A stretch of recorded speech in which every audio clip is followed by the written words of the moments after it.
Crisanto e Daria. Capítulo 18. Crisanto era filho de Polemio, um senador da Alexandria, que fora para Roma durante o reinado de Numeriano, 282 d.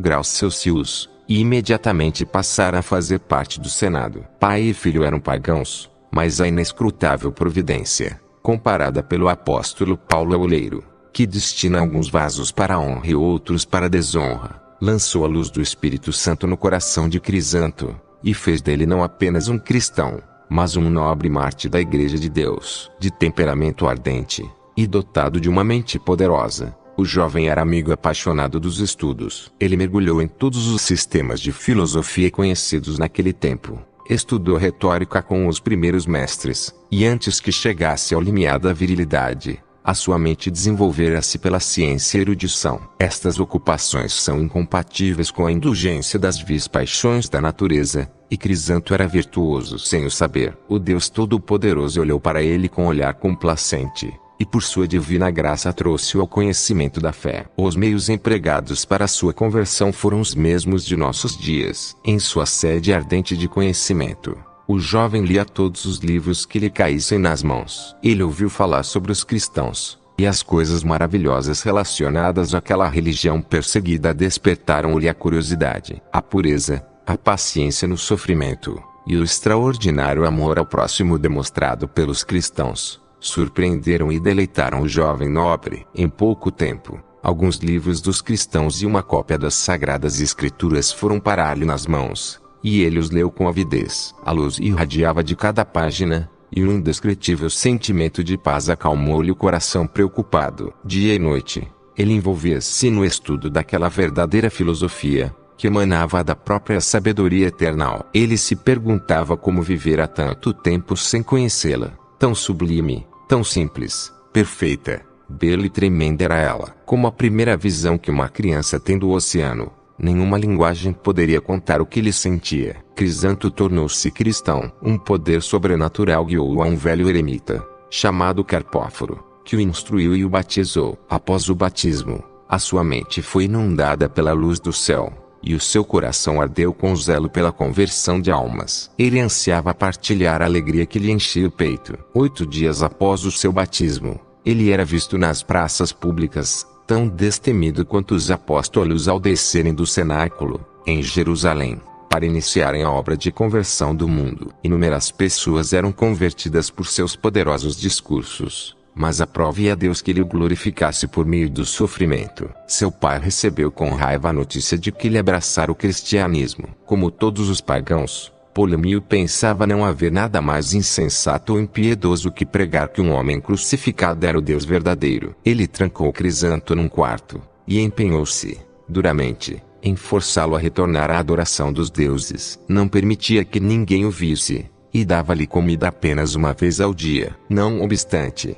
Crisanto estava feliz e inabalável em sua resolução, e tratava o pai com respeito e reverência. Alguns dias se passaram desse modo, quando o maligno, percebendo que ele era irredutível em sua fé, armou um perigoso e malvado laço à sua virtude. Um amigo do senador Polemio foi um dia visitá-lo. Achou-o triste e aflito porque falhara em seus esforços de vencer a resolução do filho. Polemio abriu o coração ao amigo, e pediu-lhe conselho. Conselheiro mais pérfido e traiçoeiro ele não podia arranjar. O diabo parecia havê-lo encarregado de maquinar a ruína de Crisanto. Se queres mudar a resolução de teu filho, aconselhou ele, tenta-o com prazeres, em vez de privações. Atrai-o com a juventude e a beleza. O prazer fá-lo a esquecer que é cristão. Tu devias saber que estas provações que lhe infligistes são consideradas pelos cristãos mais honrosas que dolorosas. Polemio achou que era bom o conselho, e resolveu segui-lo. Ele preparou um triclínio com os mais belos reposteiros, encheu as mesas com preciosas viandas, e selecionou um grupo das mais atraentes mulheres, o que investiam em deslumbrante estilo.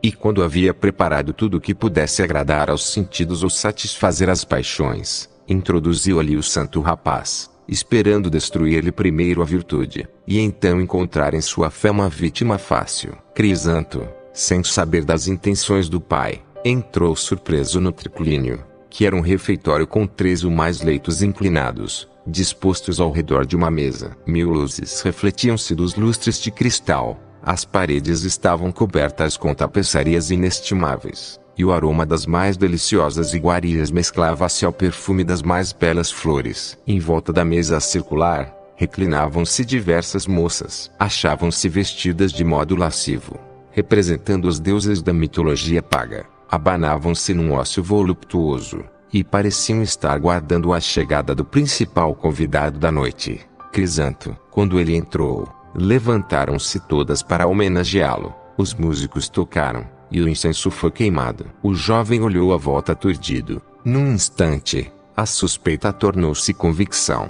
Viu que uma cilada lhe fora preparada. Mal ele adentrou o aposento, seu pai escapuliu-se por trás dele, deixando o refeitório, e trancando repentinamente a porta com um pesado ferrolho. Crisanto orou no íntimo, pedindo forças, pois sabia que não poderia continuar, a menos que o Senhor o assistisse. Sua oração foi ouvida, e todos os encantamentos e tentações do diabo caíram-lhe como flechas sem forças no escudo da fé. O Todo-Poderoso operou um estranho milagre a seu favor. Tão logo o pai o deixara, e ele murmurara a curta oração, as moças mergulharam num sono profundo. Ele ficou em plena solidão, e ajoelhando-se a um lado no magnífico aposento, deu à sua alma a doce alegria da comunhão com Deus. Polêmio e os serventes ficaram surpresos com o súbito silêncio vindo da sala do banquete.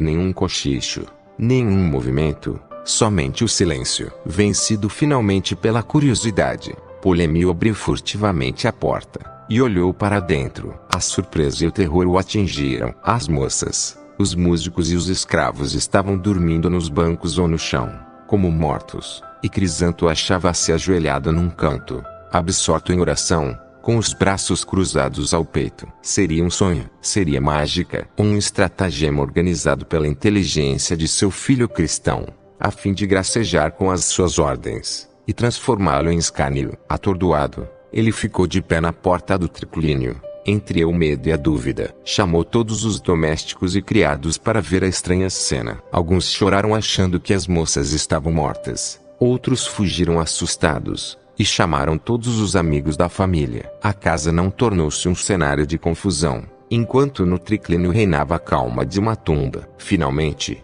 depois de um dia e uma noite, os amigos de Polêmio asseguraram-lhe que tudo fora produzido pela magia ou arte negra, que Crisanto aprendera dos cristãos. Após muita deliberação, resolveram entrar na sala e retirar as mulheres. Quando as tiraram do triclínio, despertaram imediatamente. Não tinham consciência do ocorrido, e queriam voltar ao banquete que sequer haviam tocado. Apesar de toda a objeção, retomaram, porém mal entraram na sala, caíram novamente no sono. Enquanto alguns ficaram estupefatos, e outros aterrorizados, o diabo estava preparando outra prova para abalar a virtude de Crisanto. Havia entre os amigos de Polêmio um venerável ancião, muito estimado por sua erudição e prudência. Chamando à parte o senador, o velho aconselhou: Polêmio, vejo através das artes negras de teu filho. Ele tem sido um discípulo competente da magia cristã, e agora acha fácil exercitar suas habilidades com as moças simples e fracas. Mas como estas artes não têm poder sobre as mentes nobres e instruídas, vamos procurar uma pessoa inteligente e bonita,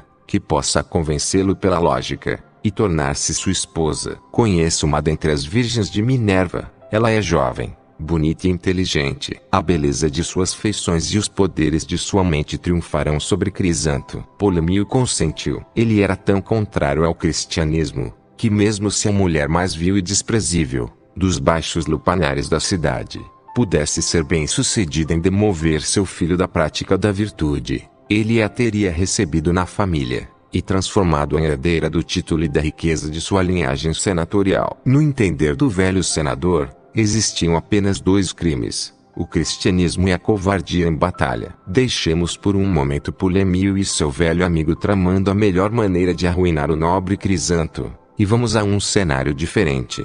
Na outra parte da cidade, entre as peculiaridades da adoração paga, era comum que algumas mulheres se dedicassem de um modo particular a alguma deusa. Os pagãos possuíam deuses, tanto femininos como masculinos, para expressar cada tendência da mente.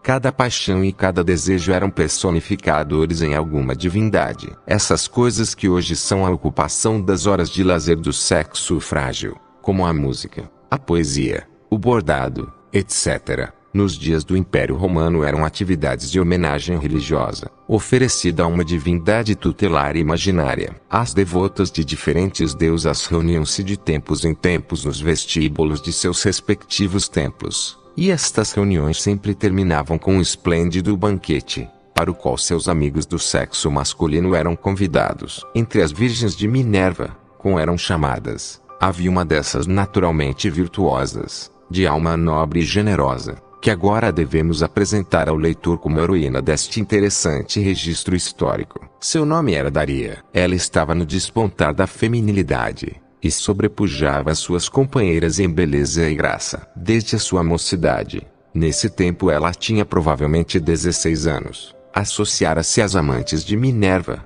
o que era considerado naqueles dias um ato de grande mérito e virtude. Nobre e generosa, ela era amada por todos, e nas representações dramáticas, comuns entre as crianças daqueles tempos remotos, ela era invariavelmente escolhida para o papel de Palas Minerva. Certa manhã, Daria foi com suas companheiras ao vestíbulo do templo de Palas Minerva. Não era longe do Coliseu. Os antiquados dizem-se capazes de apontar o local exato. Talvez o leitor destas linhas tenha vindo a Roma, e se lembre de ter visto na Via Alexandria, indo do Fórum de Trajano para o Coliseu, os restos de um esplêndido pórtico, de belo esmerado entalhe, e as colunas quase enterradas no solo. As ruínas são chamadas pelos moradores da vizinhança de Licoluminate. No Guide to Rome, de Murray, lê-se o seguinte: estas colunas acham-se enterradas até acima de sua metade, a sua altura é estimada em 10 metros, e a circunferência,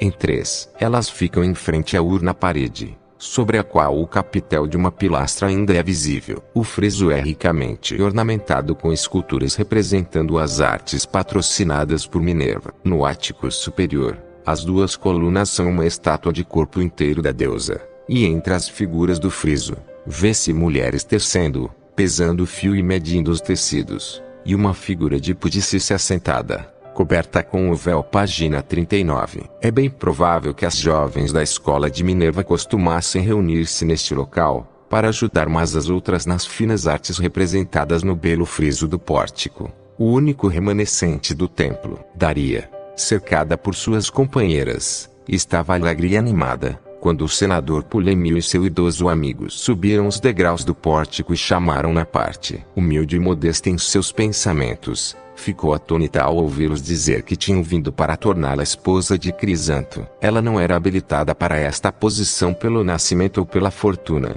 e quase duvidou da sinceridade da proposta. Percebendo, porém, que Polemio falava honestamente, ele suplicava com lágrimas nos olhos. Ela agradeceu a Minerva a boa fortuna, e chamando uma escrava fiel que sempre a acompanhava, correu para a casa do senador, sem ao menos contar às amigas sobre o estranho capricho da fortuna, que estava prestes a elevá-la à posição de ama de uma das principais famílias de Roma. Como eram brilhantes os castelos de felicidade que ela pintava na mente, enquanto caminhava alegremente ao lado do ancião. Ela não cogitava dos desígnios de uma providência amorosa, que a tudo vê, que a estavam conduzindo das trevas para a luz, e preparando-lhe alegrias e deleites melhores e mais duradouros que aqueles pintados por sua vívida imaginação. Chegando ao palácio de Polemio, parecia que o alvoroço e o barulho das últimas horas haviam diminuído. Crisanto mandara trazer ao triclínio a sua cópia das Sagradas Escrituras,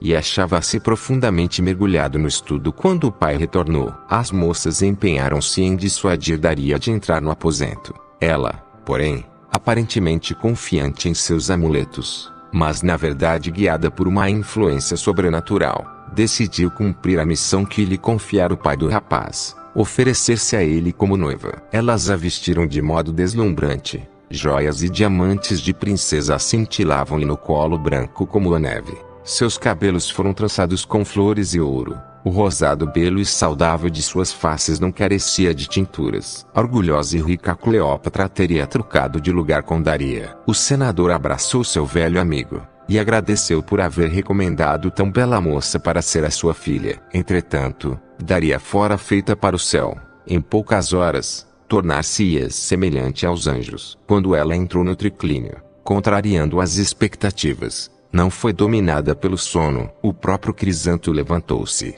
recebeu amavelmente, e ofereceu-lhe assento. Ele orou intimamente por um instante, e aproximando-se dela falou-lhe: ilustre e bela donzela, se foi para uma breve união comigo, e para induzir-me a abandonar a minha resolução, a mim, que estou inflamado de amor por outra pessoa, que recorreste a estes caros ornamentos e belos vestidos, estás grandemente enganada. Não preferes buscar o amor do Filho imortal de Deus? Tal tarefa não é difícil, se a desejares. Se preservares imaculados a tua alma e o teu corpo, os anjos de Deus cuidarão de ti, os apóstolos e mártires serão teus amigos, e o próprio Cristo será teu esposo. E Ele, que é todo-poderoso, preparar-te-á um aposento de pedras preciosas sem mancha em seu reino eterno, preservar-te-á a flor de tua beleza juvenil, e inscrever-te-á no livro da vida. Para um rico dote, Daria comoveu-se com estas palavras. A vergonha de ser considerada uma simples meretriz despertou-lhe os nobres sentimentos do coração. A seriedade do jovem ao falar, e as sublimes e misteriosas promessas de felicidade sem fim, levaram-na a arremessar ao chão a máscara do engano e da hipocrisia com que pensara conquistar as afeições do rapaz. A sua resposta foi nobre e sincera. Acredita-me, Crisanto, confessou agitadamente. Não foi o fascínio de uma vil paixão que me trouxe aqui. Fui impelida pelas lágrimas de teu pai a trazer-te de volta à tua família e à adoração de nossos deuses. Bem, se tens, então, qualquer argumento que me possa induzir a mudar minha resolução, aqui é seu Crisanto traço. Ouvir-te-ei pacientemente. Vamos pesar calmamente as coisas para nosso mútuo benefício. Ele chegou mais perto dela, e iniciaram uma conversa verdadeiramente interessante e filosófica, que apresentaremos abreviadamente dos Atos, como se lê em Sirius, 28 de outubro. Nada, afirmou Daria, pode ser mais útil e necessário ao homem que a religião. Quando negligenciamos esta função primordial de nossa existência, corremos o risco de suscitar a ira dos deuses. E que adoração, mais sábia das virgens, devemos oferecer aos deuses? Indagou Crisanto. A adoração que os induzirá a proteger-nos. Como podem proteger-nos, quando carecem eles mesmos da proteção de um cão para não serem roubados pelos ladrões noturnos, e precisam ser fixados ao pedestal com cravos de ferro e chumbo, para evitar que caiam e se espatifem? Isto é verdade, replicou Daria. Mas se a multidão inculta pudesse adorar sem imagens, não haveria necessidade de se fazê-las. De fato, elas são feitas de mármore, prata e bronze, para que os adoradores vejam com os próprios olhos aqueles a quem devem amar, venerar e temer. Mas consideremos por um momento o que é dito dessas imagens, volveu Crisanto traço, para vermos se são dignas de nossa adoração. Certamente tu não considerarias Deus uma pessoa ou objeto que não pudesse mostrar qualquer prova externa de glória ou santidade. Que sinais de honradez possui o alferes Saturno, que matava os próprios filhos no momento em que nasciam, e os devorava, conforme escrito por seus mesmos adoradores? Que motivos tens tu para louvar a Jove, que cometeu crimes, homicídios e adultérios, tantos quantos foram os dias de sua vida, que maquinou a ruína do próprio pai, foi o assassino dos próprios filhos, um violador de matronas, o marido da própria irmã, um usurpador de tronos, e o inventor das artes mágicas? Uma vez que os escritores o acusam destas impiedades e de outras semelhantes, como podes chamá-la de Deus, e acreditar em teu coração que é um Deus? O que pode ser mais absurdo, jovem donzela, que deificar reis e generais só porque foram poderosos e bravos na guerra, mas que os seus próprios adoradores viram morrer como outros mortais? Que princípio de divindade encontras em Mercúrio, a quem os poetas e artistas gostam de representar com cabeças de porcos e monstros, e asas estendidas, cujas artes mágicas descobrem os tesouros escondidos da terra,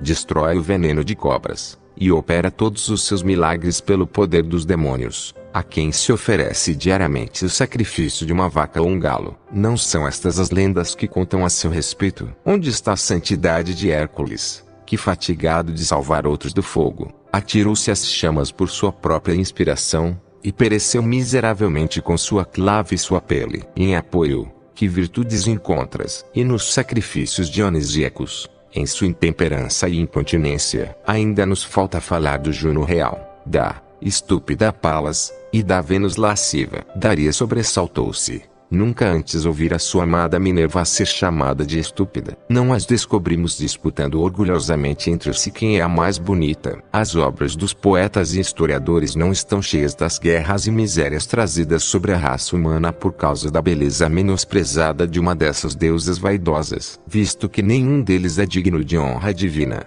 em quem é raça humana, nascida com um impulso natural para a religião, depositaria a sua confiança e adoraria como Deus. Não nos menores, certamente, pois não passam de escravos dos outros.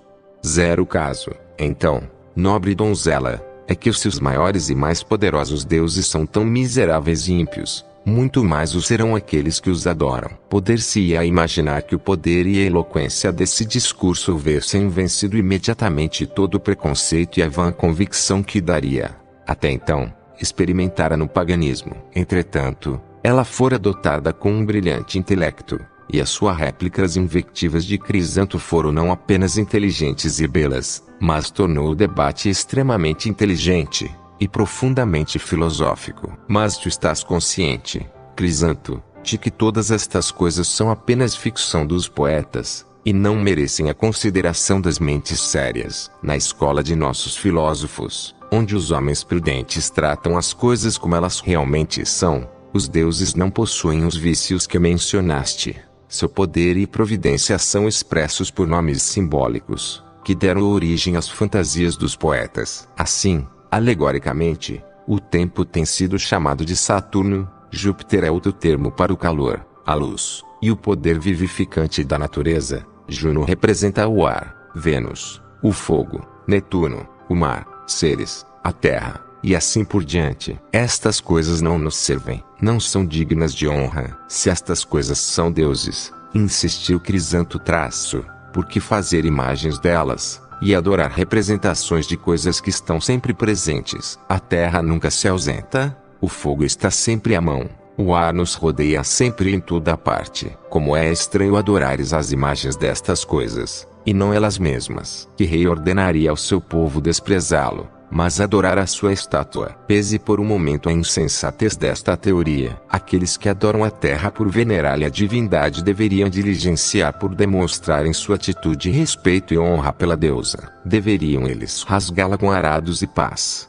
e pisá-la ignominiosamente sob os pés. Outros negam que ela seja uma deusa, e a laceram com arados e rastelos, e demonstram desdém em vez de respeito. Contudo, a qual deles ela se abre com a abundância de suas colheitas e seus frutos deliciosos, ao que blasfemou e ultrajou-lhe a grande divindade. Se ela fosse realmente uma deusa, dar-se-ia isto assim. De igual modo, o pescador que vai pescar no mar, menosprezando-lhe a divindade, prospera mais que o tolo que fica na praia, adorando Netuno nas ondas que rugem. E assim é com os outros elementos. Eles são dirigidos pela divina providência de um grande Deus, que os criou para o benefício dos homens. Eles não passam de panes de uma grande obra, e são dependentes uns dos outros. A terra produz seus frutos e colheitas, tire, porém, a luz do sol, as chuvas umedecedoras, e o orvalho refrescante, ela tornar-se-á estéril e inútil. O mar rola suas marés poderosas de costa a costa,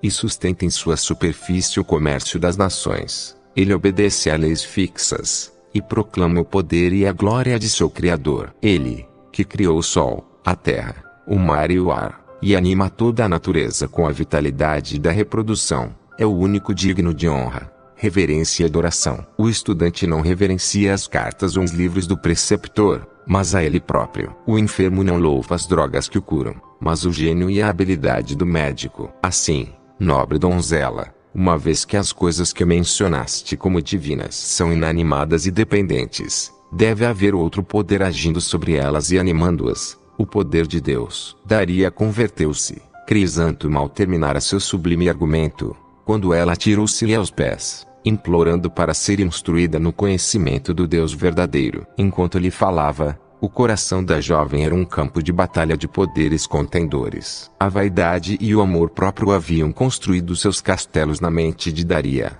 e um preconceito profundamente assentado parecia ter fechado todas as avenidas da convicção. No entanto, o Todo-Poderoso, que influencia o livre-arbítrio, mas não o força, enviou em seu auxílio os poderosos agentes da razão e da graça. A eloquência de Crisanto, bem mais capacitado que a jovem que se aventurara a razoar com ele, e a doce e invisível indução da divina graça, fizeram dela uma cativa desejosa do evangelho de amor. O Deus Todo-Poderoso, havendo trazido essas duas almas ao conhecimento da verdade, destinou-as a serem vasos eleitos para a proclamação de sua glória e para a salvação de muitos outros. Quando Daria declarou o seu desejo de tornar-se cristã, ela e Crisanto fizeram uma santa aliança, adotaram um estratagema piedoso para seu benefício mútuo e para a salvação de outros. Concordaram em passar por marido e mulher diante dos homens, consagrando, ao mesmo tempo, a sua castidade a Deus. Com esta estratégia, ela pôde ir para casa a fim de preparar-se para o batismo, e Crisanto foi libertado pelo pai. Houve grande regozijo com o seu suposto retorno. Polêmio deu uma festa magnífica aos amigos. Crisanto ia todos os dias visitar Daria, e assim que ela mostrou-se preparada, foi batizada por Cajus, juntamente com sua mãe. O zelo fervoroso dos dois jovens era sentido por todos os que entravam em contato com eles. Do mesmo modo que eles haviam se convertido, muitos outros foram levados a abandonar as loucuras do paganismo e a aceitar a fé cristã. Inúmeros jovens largaram o mundanismo e abraçaram a santidade. Crisanto instruiu os homens, e Daria, as mulheres. O diabo não pôde suportar o bem, e suscitou contra eles uma tormenta que lhes trouxe a coroa do martírio. Alguns homens maus da cidade puseram os olhos sobre as convertidas de Daria, enfurecidos pela perda, e instigados pelo diabo, foram ao prefeito da cidade, e queixaram-se de que, pela maquinação de duas pessoas chamadas Crisanto e Daria, suas possíveis esposas estavam sendo afastadas deles e entrando para o odiado cristianismo. Clamante adolescentes se reponsura-se bimolieres amisice.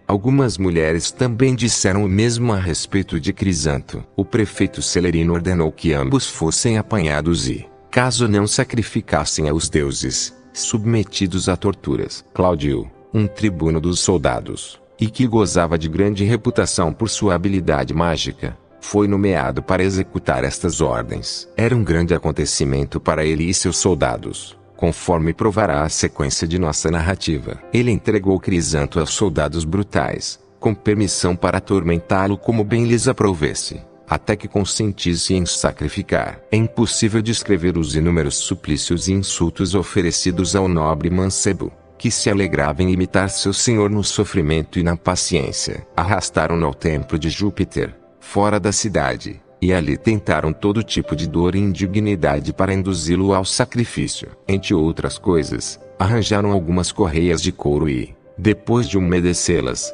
amarraram-nas o mais fortemente possível em torno de seus braços e pernas, esperando que o couro molhado, ao secar, contraísse e cortasse-lhe a carne e até os ossos. No momento, porém, em que as amarraram e lhes deram nós, elas se quebraram e caíram. Levaram-no de volta à cidade, e o lançaram numa prisão repulsiva. Tentaram, então, atá-lo com um cordão triplo, que caiu da mesma maneira. Atribuíram tudo à magia, e um soldado mais impiedoso que os outros despejou água imunda sobre ele, dizendo para divertir os colegas: agora a tua mágica de nada te servirá. Contudo, em vez de um cheiro desagradável, sentiram um doce aroma, como se ele houvesse sido borrifado com água de rosa. Puseram-no, então, dentro de uma pele de bezerro, e o deixaram numa praça para ser afligido pelos cães, e ressecado pelo sol ardente. No entanto, o servo de Deus não sofreu qualquer inconveniência. Os cães aproximaram-se farejando o ar, como se uma estranha fragrância impregnasse a brisa, e então retiraram-se rapidamente, como se houvessem sido fustigados. A pele de Crisanto não bronzeou nem ressecou. Depois de um dia e uma noite neste estado, vigiado pelos guardas que se revezavam, ele parecia ainda mais animado e belo que antes. Admirados, seus executores levaram-no outra vez ao cárcere, e apressaram-se a contar ao tribuno Cláudio tudo o que acontecera. Cláudio veio pessoalmente testemunhar o milagre. No orgulho de seu coração, pensava poder explicar aos soldados ignorantes o processo de magia pelo qual se deram os milagres. Quando chegaram à cela, encontraram-na iluminada, como se 1000 lâmpadas pendessem de suas paredes sombrias, e sentiram um agradável odor, semelhante ao da brisa passando por um jardim na primavera. Cláudio ordenou que Crisanto fosse trazido à sua presença, e cercado por seus rudes veteranos, dirigiu-se arrogantemente ao servo de Deus. Por qual poder tu realizas estes milagres? Tenho vencido todos os feiticeiros e mágicos, mas nunca encontrei uma magia como a tua. Como pareces ser um homem ilustre e sábio, tudo o que te pedimos é que renuncies à perniciosa assembleia dos cristãos, que incitam a sedição e o tumulto dos romanos, e que sacrifiques aos deuses onipotentes. Assim, preservar-te-ás da dignidade de teu nascimento e de tua fortuna. Crisanto orava intimamente pela conversão do bem-intencionado, porém ignorante, tribuno. Assumindo um tom de independência e de gentil exprobração, o jovem replicou: se tivesses um pingo de prudência, declararias abertamente o que confessaste em parte. Não é por magia que faço estas coisas, mas pelo poder do grande Deus. Tu me vês da mesma forma que vês os teus deuses. No entanto, se confessares a verdade, saberás que eles não podem ver nem ouvir. Tens dentro de ti um espírito que te anima o corpo e te dá inteligência. O que são estas coisas que chamas de deuses, senão pó e chumbo? A blasfêmia contra os deuses do império era severamente punida pela lei romana, e Cláudio, que os ouvira ser ridicularizados por Crisanto, sentiu por um instante a verdade do que ele dissera. Todavia, rendendo-se aos impulsos de seu coração pagão, ordenou que o moço fosse desnudo e açoitado. Varas rígidas como ferro foram trazidas para infligir-lhe a mais severa punição, mas quando lhe tocaram o corpo, tornaram-se suaves como papel. Ao ver o milagre, o tribuno comoveu-se. A graça, que lhe vinha batendo à porta do coração, encontrou guarida. Ele mandou que Crisanto fosse solto e novamente vestido. Enquanto vestiam o rapaz, os soldados permaneceram silenciosos. Perguntavam-se o que significaria aquele tratamento de mente que o tribuno dispensava a Crisanto, ou que espécie de provações ele estava preparando para abalar-lhe a firmeza. Todavia, Cláudio exigiu silêncio e atenção, e falou-lhes solenemente: estais cientes, bravos soldados, de que compreendo todos os encantamentos e artes mágicas. Este homem, posso ver, não realiza estes milagres por nenhuma espécie de magia, mas com auxílio do poder divino. Vós bem vistes como os laços com que o amarramos se romperam. Ele foi exposto ao sol sem nenhuma consequência. O seu cárcere fétido transformou-se numa câmara de luz e perfume, e agora, as varas de madeira resistente tornaram-se macias como papel, quando usadas contra ele. Sendo assim, havendo nestas coisas a aparência de sinceridade e verdade, o que nos resta fazer senão prostrar-nos pedindo perdão pela iniquidade cometida contra ele, e implorar-lhe que nos ensine a reconciliar-nos com este Deus, cujos seguidores são vitoriosos em toda a guerra. Uma vez que este homem nos venceu, te deveria dominar todos os governadores e imperadores do mundo. Quando Cláudio acabou sua exposição, ele e todos os seus soldados ajoelharam-se, e o nobre tribuno falou por seus companheiros de armas: nós sabemos, jovem, que o teu Deus é o Deus verdadeiro. Imploramos-te que nos ensine algo sobre ele, e ajude-nos a reconciliarmos-nos com ele. Crisanto chorou de alegria. Sua oração foi curta e silenciosa, mas cheia de poder. A resposta foi imediata e abundante. Naquele dia, ele batizou o tribuno com a esposa e os filhos, toda uma coorte de soldados. Ele passou alguns dias em paz na casa de Cláudio, instruindo novos convertidos, e preparando-os para a provação que a sua fé iniciante logo sofreria. Entre mentes, as informações do ocorrido logo chegaram a Numeriano. Ele mandou que Cláudio fosse lançado ao mar com uma pedra atada ao pescoço, e que se decapitasse todos os soldados que se negassem a sacrificar. Deus infundiu-lhes tanta graça na alma, que eles desejavam veementemente morrer por sua causa. Os 2 filhos de Cláudio confessaram-se cristãos, e sofreram um glorioso martírio. O mesmo aconteceu aos soldados que bravamente trocaram a vida miserável deste mundo por uma existência eternal e feliz no reino de Deus. Havia, no lugar onde eles foram sepultados, um monumento que os cristãos se apropriaram, e usaram como uma pequena igreja. Ficava na Via Maura, não muito longe da cidade. Os cristãos enterraram ali os corpos de Cláudio e dos soldados. Hilária, a esposa de Cláudio, ia frequentemente orar na igrejinha, e com muitas lágrimas, implorava ao Senhor que a levasse para junto de seu marido, e ambos pudessem desfrutar da presença de Deus. Certo dia, quando alguns pagãos passavam pelo local, viram Hilária orando, e descobriram que era cristã. Resolveram logo agarrá-la e levá-la ao imperador. Ela implorou-lhes que lhe permitisse orar por mais um momento, e depois iria com eles aonde quisessem. Eles consentiram. Ele encaminhou-se para o interior do monumento, e erguendo os braços ao céu, pediu ao Todo-Poderoso que a salvasse da vergonha e da terrível provação que teria de sofrer por sua fé. Deus ouviu-lhe a oração. Depois de esperar por alguns minutos, os pagãos impacientaram-se, e entraram para prendê-la. Encontraram-na no chão, sem vida. Seu espírito feliz voara para o império da bem-aventurança. Assustados, os pagãos fugiram. Duas das criadas de Hilária, que haviam permanecido por perto e assistido a tudo sem serem vistas, sepultaram respeitosamente a boa ama na mesma tumba que o seu esposo e os seus filhos martirizados. Mas retomemos aos heróis desta história. Sabendo-se que Crisanto fora a causa da estranha conversão da legião de Cláudio, a punição mais medonha foi reservada para ele. O jovem foi lançado na prisão marmetina, enquanto discutiam que espécie de morte lhe daria. Os Atos dizem que esta era a prisão mais escura e lúgubre. Ele foi despido, e atado com pesadas correntes da cabeça aos pés. Contudo, a luz, o aroma e a alegria, que haviam iluminado todos os calabouços santificados por sua presença, não o abandonaram na marmetina. Crisanto sentiu-se mais feliz e honrado por ser posto naquela prisão, onde dizem haver estado os apóstolos Pedro e Paulo, que se houvessem declarado imperador. Agora devemos retroceder um pouco, e ver o destino da nobre e bela Daria. Como era costume naqueles dias de infâmia, o primeiro suplício infligido a uma donzela cristã era aquele sugerido pelos demônios das trevas, o lupanar. Na mesma manhã em que Daria foi presa, levaram-na perante o imperador por causa de sua beleza insuperável. Os Atos não detalham a entrevista,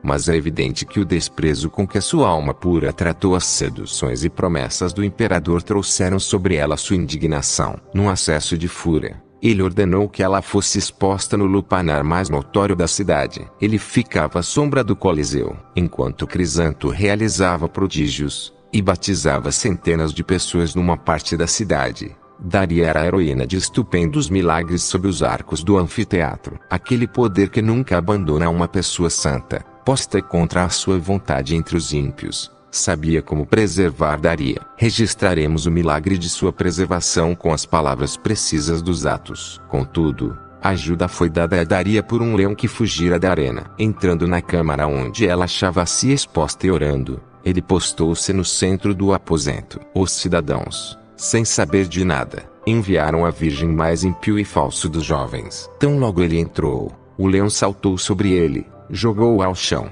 e enquanto calcava sob a pata, olhava para a jovem de Cristo, como se à espera de que ela lhe dissesse o que fazer com o rapaz. Percebendo tudo, Daria falou ao leão: em nome do Filho de Deus, permita-lhe ouvir o que tenho a dizer. O leão, deixando-o livre, vigiava a porta para que ninguém mais entrasse. Então Daria dirigiu-se ao moço: viste que até o leão feroz, ouvindo o nome de Cristo, adorou a Deus. Mas tu, jovem infeliz, dotado de razão, achas-se mergulhado em muitos crimes e impiedades. Te orgulhas e te glorias de muitas coisas que deveriam envergonhar-te.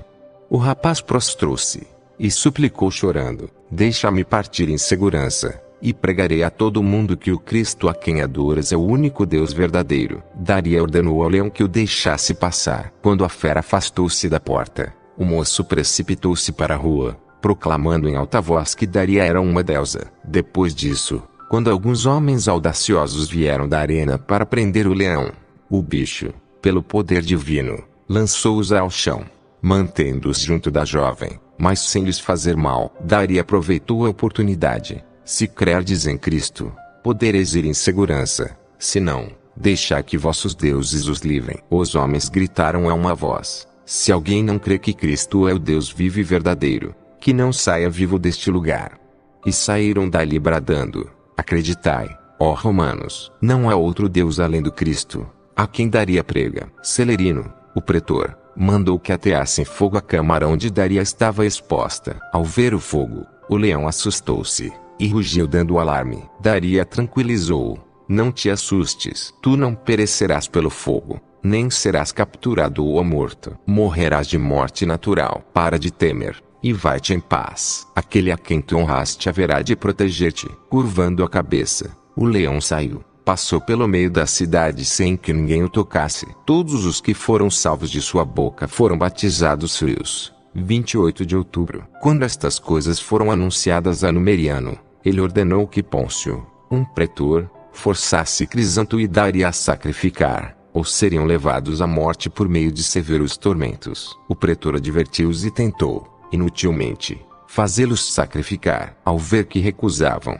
mandou que Crisanto fosse pendurado no depósito de armas. O instrumento onde o penduraram quebrou-se instantaneamente, e as tochas se apagaram. Quanto a Daria, os que a tocavam eram atingidos pelo medo e sofriam dores intensas. O pretor apressou-se a relatar os fatos ao imperador que, atribuindo tudo à magia, e não à interferência divina, determinou que ambos fossem queimados vivos, num buraco fora do portão salariano. As ordens foram obedecidas. Era da vontade do Todo-Poderoso que os seus servos obtivessem assim a coroa, e fossem dar a ele. Crisanto e Daria foram conduzidos para fora da cidade, acompanhados por uma grande multidão. Quando os puseram na grande cova, ambos cantaram juntos um hino. Sucumbiram sob as pedras e a terra que os pagãos lançaram sobre eles, encontrando a morte e a sepultura no mesmo lugar. Unidos em espírito, foram ambos as bodas eternas do Cordeiro de Deus. Logo após o martírio,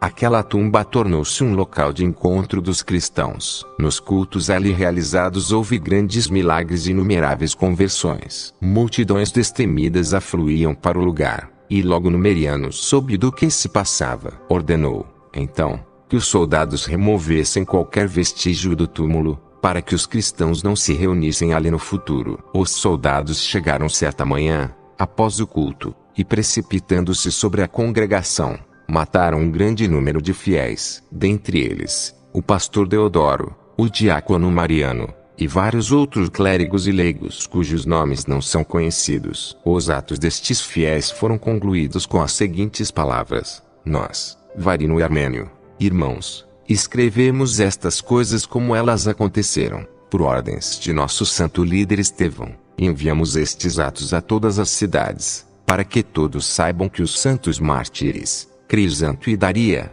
receberam a coroa do martírio no reino celestial de Deus. A ele, toda glória e poder, agora e para sempre.